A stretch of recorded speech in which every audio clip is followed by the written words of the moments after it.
भारत के सभी मेरे साथियों को जय भीम, नमो बुद्धाय।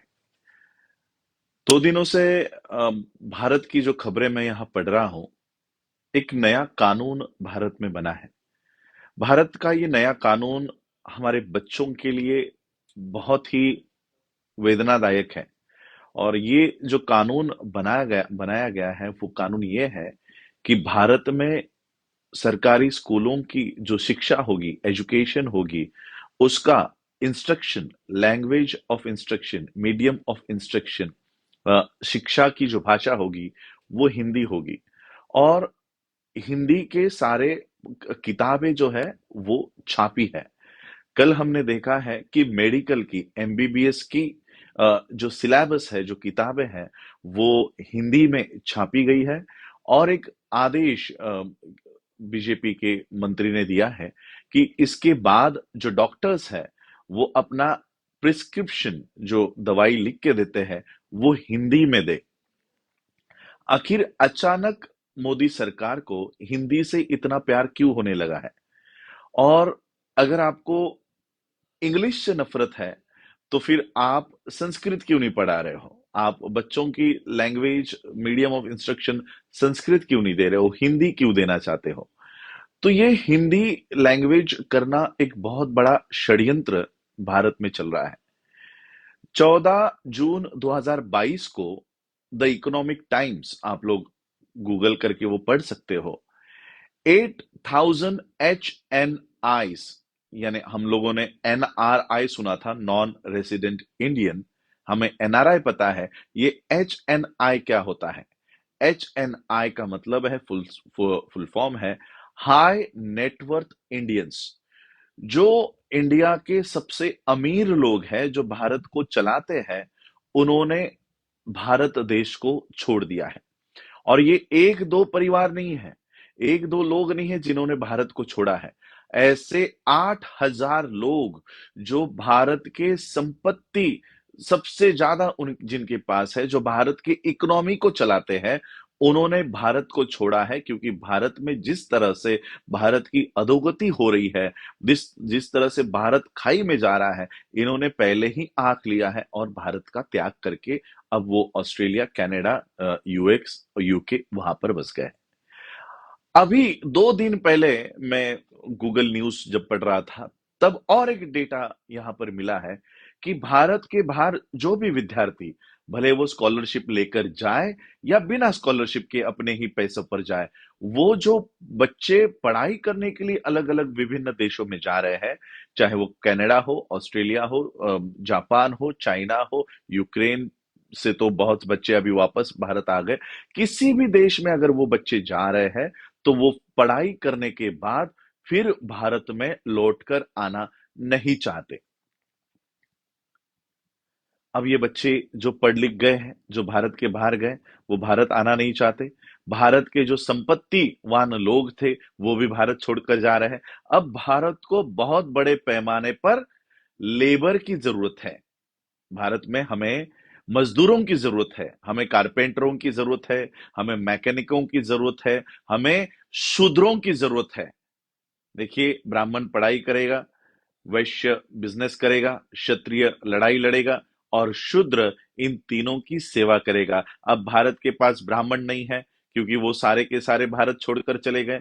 भारत के पास वैश्य नहीं है, क्योंकि वो सारे के सारे भारत के बाहर है। भारत के बाहर क्षत्रिय, मैं तो कहता हूं ब्राह्मणों ने क्षत्रियों का पहले ही खात्मा कर दिया था। परशुराम को हम आप लोग मनाते हो, तो फिर सोचिए परशुराम को क्यों मनाते हो? क्योंकि उसने सारे क्षत्रियों को मार डाला था। तो भारत में क्षत्रिय तो कोई है नहीं। जो लोग अपने आप को क्षत्रिय कहते हैं, वो लोग अपना डीएनए एक बार चेक करा ले, क्योंकि खुद ही परशुराम कहते हैं कि उन्होंने पेट में भी जो क्षत्रिय बच्चा था, उसको भी उन्होंने मार डाला था। तो क्षत्रिय भारत में तो कोई है नहीं। अब रहे शूद्र, उन्हें चाहिए शूद्र, क्योंकि शूद्र अगर भारत की सेवा नहीं करे, तो इन लोगों की गुलामी कौन करेगा? मोदी की गुलामी कौन करेगा? एससी के सीटों पर जाकर एमपी एमएलए कौन बनेगा? तो उन्हें चाहिए ये गुलाम, उन्हें ये गुलाम चाहिए। और इसलिए गुलामों को अगर इंग्लिश की भाषा सिखा दी, तो आप लोग देश छोड़ के चले जाओगे।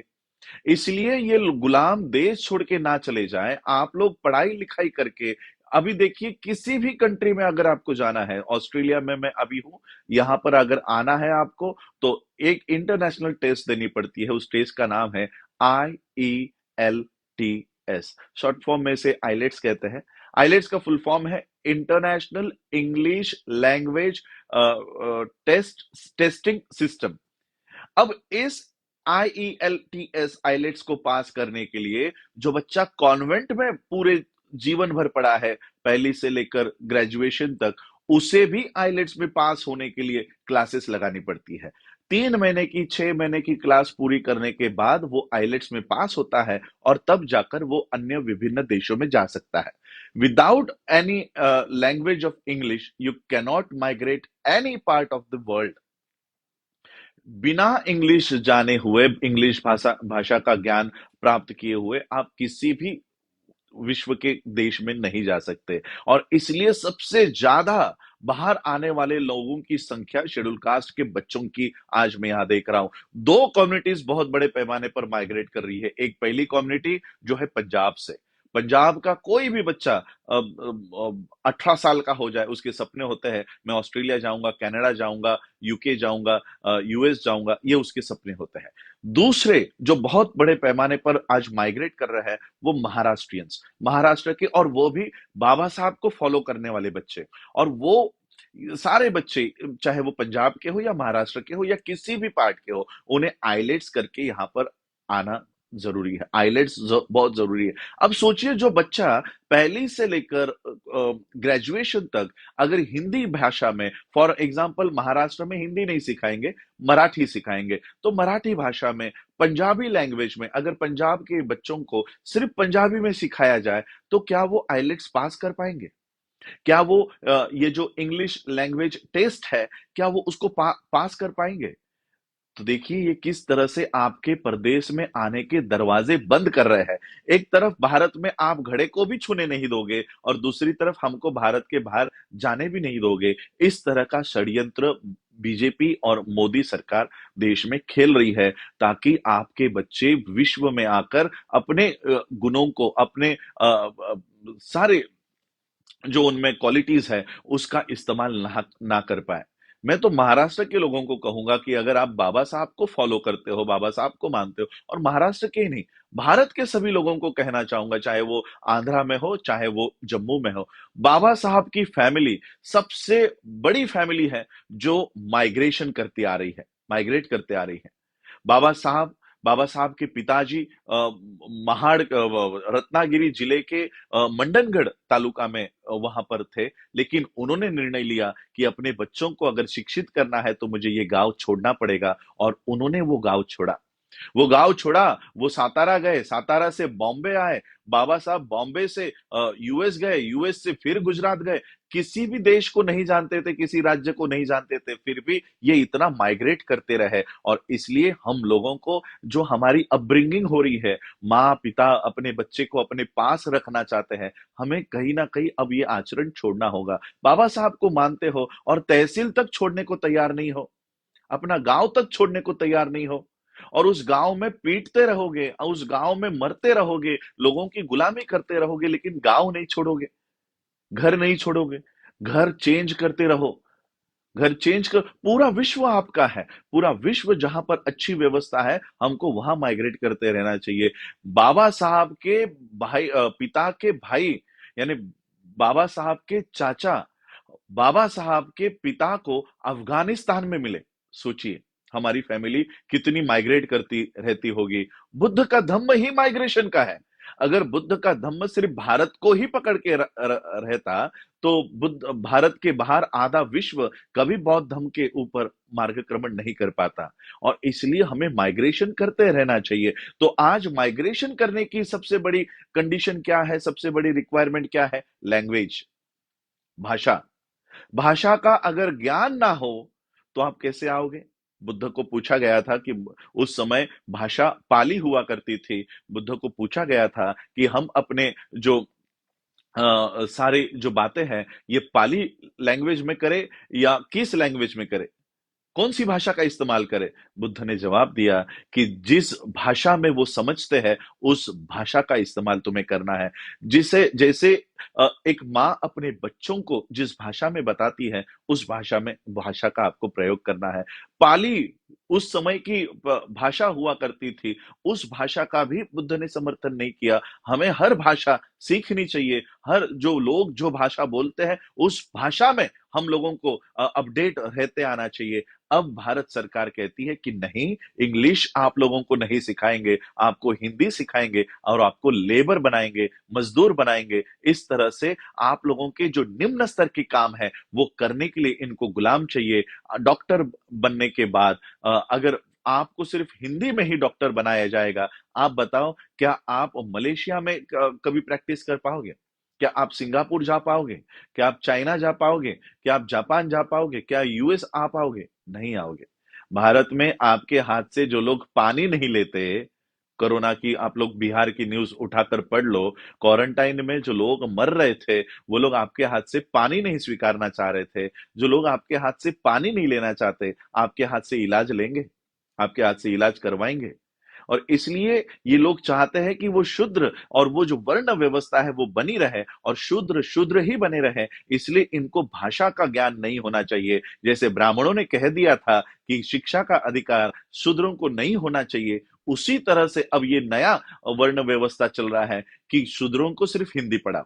अगर ये बोल दो कि हम इनको पढ़ाएंगे ही नहीं, तो शूद्र शायद इनके खिलाफ आंदोलन कर दे। और इसलिए ये नहीं कह रहे कि हम आपको पढ़ाएंगे नहीं, हम आपको पढ़ाएंगे, लेकिन ऐसा गला कुचला और ऐसा आउटडेटेड मटेरियल पढ़ाएंगे जिससे आपकी कौम सिर्फ गधे बनेंगे, सिर्फ गधे। जो ब्राह्मणवाद का जो वजन है, वो जो भार है, वो ढोने वाले गधे आपको बनाएंगे।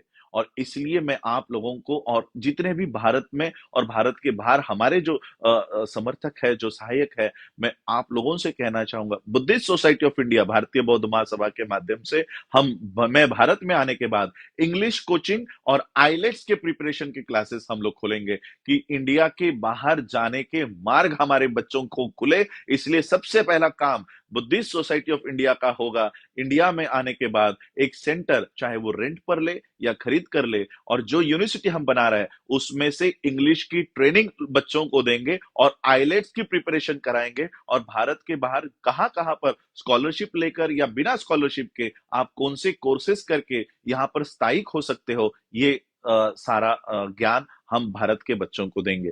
तो यही मैं कहने के लिए आया था कि ये लोग हिंदी का क्यों इस्तेमाल करना चाहते हैं। और मैं आपके बच्चों को कहना, देखिए, इंग्लिश का जहां पर इंस्ट्रक्शन होगा या भाषा होगी, वो स्कूल हमारे लिए बंद हो गए हैं। प्राइवेटाइजेशन स्कूल्स का हो गया है, इसका मतलब प्राइवेट स्कूल में इंग्लिश सिखाया जाएगा जहां पर हमारे बच्चे नहीं आ सकते। मैं मेरा उदाहरण देना चाहता हूं, मेरी बच्ची उसका जन्म 2010 में हुआ। तो एक 2015 में हम उसके लिए एक स्कूल ढूंढ रहे थे कि अच्छी स्कूल हो। तो बॉम्बे की सबसे अच्छी स्कूल थी रायन इंटरनेशनल। तो रायन इंटरनेशनल में हम जब गए, तो वहां पर एक जूनियर केजी की एंट्री फी है 3.5 लाख रुपए।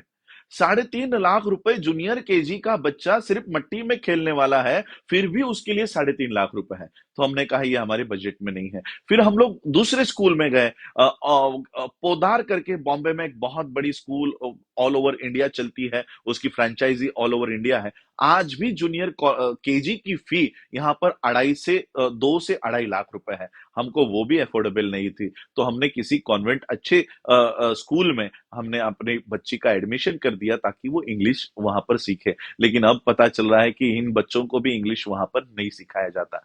तो ये हमारे बच्चे जो प्राइवेट स्कूलों में जाएंगे, उसकी फीस इतनी बड़ी कर रखी है कि हम अंबेडकर फैमिली भी अपने बच्चों को इन स्कूलों में नहीं पढ़ा सकती। सोचो, सामान्य लोग अपने बच्चों को इन स्कूलों में पाएंगे कि नहीं। और इसलिए ये एजुकेशन के दरवाजे हमारे लिए बंद कर रहे हैं। इसलिए हमें वो दरवाजे खोलने चाहिए, हमें वो काम करना चाहिए। चाहे वो पंजाब के लोग हो या आंध्र के लोग हो या कर्नाटक के लोग हो, महाराष्ट्र के लोग हो, हम धम्म की बातें कर रहे हैं, धम्म का काम करते हैं, लेकिन धम्म का है मतलब ही एजुकेट होता है, एजुकेशन देना होता है। तो हमें ये प्राथमिक काम करना होगा। बुद्ध विहारों में से ये एजुकेशन का सिस्टम शुरू करवा दो। कॉम्पिटिटिव एग्जाम्स के लिए आईलेट्स की तैयारी, इंग्लिश की तैयारी, जो बच्चे हमारे पढ़ लिख गए हैं, ग्रेजुएट हो गए हैं, अच्छा नॉलेज जिनको है, वो दिन में एक एक घंटा 2 घंटे ये ऐसा आप लोग निकाल कर अपने बच्चों को, आने वाली पीढ़ी को ट्रेन करें। ये बहुत बड़ा षड्यंत्र भारत में चल रहा है। भाषा को ये हिंदी भाषा को कंपलसरी करके हम लोगों को भारत में दबाकर रखना चाहते हैं, भारत के बाहर आने नहीं देना चाहते। और इसलिए हम लोगों को इनका ये षड्यंत्र पहचान कर हम लोगों को उस तरह से मार्गक्रमण करना चाहिए। ये जानकारी मैं देने के लिए आप लोगों के लिए आया था कि बहुत बड़ा षड्यंत्र हम लोगों को वहां पर हम लोगों के लिए बनाया जा रहा है। इस षड्यंत्र का तोड़ अगर वो पॉलिसी बना रहे हैं तो हमें काउंटर पॉलिसी तैयार रखकर उस पर काम करना चाहिए। आप लोगों ने सुना, आज मुझे लगता है भारत में इस समय रात के 2:30 बजे होंगे, लेकिन ऑस्ट्रेलिया में यहाँ पर सुबह हो गई है, 9 बज गए हैं। तो मैं लाइव आ रहा हूँ, फिर भी बहुत सारे लोग लाइव सुन रहे हैं। तो आप लोगों को ये बात बताने के लिए मैं आ रहा हूँ। तो एक एक बीजेपी के हैं, कोई कमेंट कर रहे हैं कि बीजेपी तब इंग्लिश का ओल्ड होल्ड और इंग्लिश का विरोधी कर रहे हैं। तो ऑब्वियसली ये बीजेपी आरएसएस, और मेरे पेज पर ज्यादा मेरे बहुजनों के कम लोग हैं, ये ब्राह्मण ज्यादा वॉच रखे हुए हैं। और इसलिए आरएसएस के सभी लोग, इसलिए मैंने लास्ट टाइम मैंने डिसाइड किया था कि मैं सोशल मीडिया का त्याग करने वाला हूँ, फेसबुक यूट्यूब पर अपने वीडियोस नहीं डालूंगा, और अपनी खुद की एक वेबसाइट बनाकर उसको प्रॉपर लोगों को वेरीफाई करके ही उसको उसका मेंबर बनाएंगे। क्योंकि मेरे पेज पर घुसपैठ हो चुकी है, मेरे पेज पर सारे तिवारी त्रिपाठी वहां पर वॉच लगाए हुए हैं। मेरे पेज पे जो भी मैं डालता हूँ, ये सारा उसका काउंटर पहले ही तैयार कर लेते हैं। और जैसे ब्रिस्बेन में मैं गया, मैंने ब्रिस्बेन की यहाँ पर जो पोस्ट डाली थी, वो ये भारत से पार्लियामेंट्री कमेटी का हेड शेड्यूल कास्ट का, ये हमारे ब्रिस्बेन के साथी को फोन करके कहता है कि राजरत्न अंबेडकर को मत बुलाओ, वो भारत के अगेंस्ट बात करता है। ये देखिए, मेरे पेज पर ये ब्राह्मणों के लोग वॉच करके रखे हुए हैं, और वो जहां जहां पर मैं जाता हूं उनको फोन करते हैं। कल परसों भी मैंने एक मेंबर ऑफ पार्लियामेंट की पोस्ट डाली, मुझे वो नाम उनका मिटाने मिटाने लगा, क्योंकि भारत के बाहर इनके जो कॉन्सुलेट्स यहाँ पर बैठे हैं, वो कहीं उनको जाकर धमकियां ना देने लगे। तो मेरे पेज पर ये सारे ब्राह्मणवादी जो लोग हैं वो कमेंट करते रहते हैं। मुझे तो और अच्छा लगता है कि कब तक हम कमेंट करते रहे, कब तक हम आपकी प्रतिक्रिया करते रहे। आप हमारे बच्चों को मारोगे, आप हमारे मूछ रखने पर हत्या कर दोगे, आप हमको घोड़ी पर बैठने पर हत्या कर दोगे, और हम प्रतिक्रिया देते रहेंगे। अब हम क्रिया कर रहे हैं और आप प्रतिक्रिया दे रहे हो। मुझे बहुत अच्छा लगता है आपको प्रतिक्रिया देते हुए और देखते हुए कि आप लोग प्रतिक्रिया दे रहे हो। बहुत अच्छा हम लोग क्रिया करने का काम देश कर रहा है, और बहुत अच्छा आज काम हो रहा है। तो बहुत आप सभी लोगों को बधाई देता हूं कि बौद्ध धर्म के माध्यम से भारत में एक बहुत अच्छी पहल शुरू हो चुकी है। जो 22 प्रतिज्ञा हम लोग हॉल में दे रहे थे, छोटे छोटे कार्यक्रमों में दे रहे थे, मुरादाबाद में मुझे पता है 2015 की, आप लोग यूट्यूब चेक कर लो, आवाज इंडिया हो या बहुजन टीवी हो या नेशनल दस्तक हो, इन्होंने वो कार्यक्रम भी अपने पेज पर चलाया है, अपने चैनल पे चलाया है। उस समय एक 30,000 लोगों ने बौद्ध धर्म की दीक्षा मुरादाबाद में ली थी और 22 प्रतिज्ञा दोहराई थी। वो 22 प्रतिज्ञा कभी किसी ने नहीं दिखाई 2015 में। 2022 में आप हमारी 22 प्रतिज्ञा घरों घरों में दिखाई गई है, हमारी 22 प्रतिज्ञा वर्ल्ड में दिखाई गई है। तो बहुत अच्छा लगता है जब ब्राह्मण हमें प्रतिक्रिया देता है। अब हम क्रिया करने के स्टेज पर आ गए हैं और तुम प्रतिक्रिया देने के कगार पर आ गए हो। तो बहुत अच्छा, धम्म के माध्यम से हम लोगों ने ये मुकाम हासिल कर लिया है। तो इसलिए ये बात मैं बताने के लिए आया था कि इंग्लिश लैंग्वेज कंपलसरी अपने बच्चों को पढ़ाओ।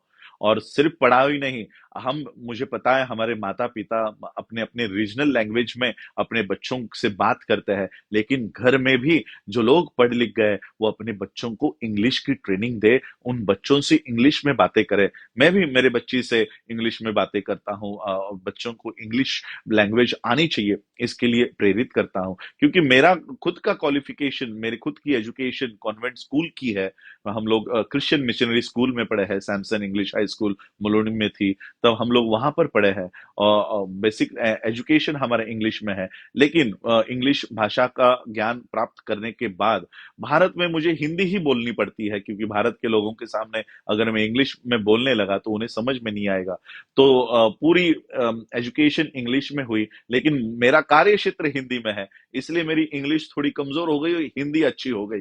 पहले मेरी हिंदी कमजोर थी, इंग्लिश अच्छा था, अब उल्टा हो गया है। लेकिन फिर भी हमें हमारे बच्चों को इंग्लिश लैंग्वेज के लिए ट्रेन करना होगा, और सिर्फ इंग्लिश लैंग्वेज के लिए नहीं, आईलेट्स के लिए उनको तैयार करना होगा, क्योंकि हमारे बच्चे 3 साढ़े 3 लाख की कोचिंग एफोर्ड नहीं कर सकते। तो हम सभी लोग इंग्लिश भाषा का इस्तेमाल करें, इंग्लिश का बॉयकॉट नहीं करें। जिनको बॉयकॉट करना है, देखो ब्राह्मणों के बच्चे भारत में है ही नहीं, तो ऐसा मत, जो लोग कहते हैं हम भारत से ब्राह्मणों को भगाएंगे, अरे भारत में ब्राह्मण है कहाँ जो भगाओगे? वो सारे अगल बगल में भाग गए हैं पहले से ही। भारत को कुआं बनाकर, खाई बनाकर, खाई में ढकेल कर वो चले गए हैं। भारत के सभी लोग भारत के बाहर हैं। अब मैं अमित शाह जी से गुजारिश करना चाहूंगा कि अमित शाह जी, आपके बेटे को अगर इंग्लिश नहीं आती है, इसका मतलब ये नहीं कि भारत के किसी भी लोगों को इंग्लिश नहीं आनी चाहिए। आपका बच्चा अगर इंग्लिश नहीं बोल सकता, तो बाकी बहुजनों के बच्चों को भी इंग्लिश नहीं पढ़ाना चाहिए। ये नीति अब बंद कर दो। बहुजनों के लोग अब जागरूक हो गए हैं। तो अमित शाह जी और जय शाह जी, मैं आपको कहूंगा, इंग्लिश नहीं आती तो कोचिंग करा लो और वहां से इंग्लिश कर लो, लेकिन हमारी इंग्लिश बंद मत करो। तो आप लोगों ने मुझे सुना, उसके लिए आप सभी लोगों का आभार व्यक्त करता हूं। जय भीम, जय बुद्ध, जय भारत। नमो बुद्धाय।